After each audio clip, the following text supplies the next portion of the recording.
Atama was born on December 28, 1879 in Rupa Village, Sitiway District, Rakhine State.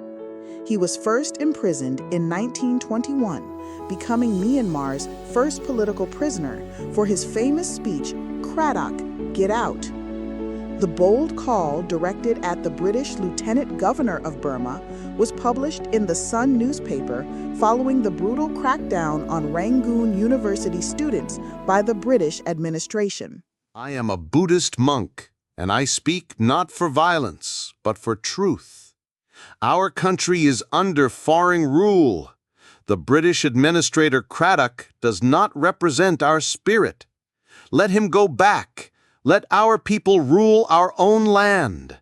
Cradock, get out! He was the first to mobilize activist monks and the public, leading the nationalist movement with YMBA support through non-cooperation and boycotts. After the Russo-Japanese War, as his early independence struggle, he went to Japan, where he studied and taught Pali and Sanskrit in Tokyo in 1907.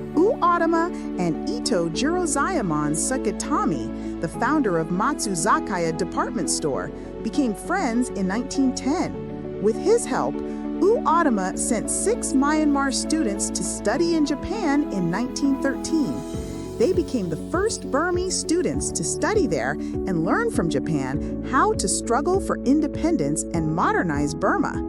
As part of his Pan-Asian movement against colonialism, Atama was visiting China and meeting with members of Chinese Nationalist Party. When Atama arrived in India around 1898 to study, he was deeply inspired by the anti-colonial struggle led by Indian nationalists and became friends with many of their leaders. At his invitation, Pandit Nehru and his daughter Indira Gandhi visited Sitwe, Arakan in the mid-1930s. Another Bengali prominent figure Atama was close to was Rabindranath Tagore. He and Atama were acquainted during the early 20th century. While traveling in India, Atama visited Shantiniketan, Tagore's school, where they met and discussed ideas. Both opposed British colonialism, Tagore through literature, education, and cultural renaissance, and Atama through direct political activism in Burma's independence struggle, and for Pan-Asianism against colonialism.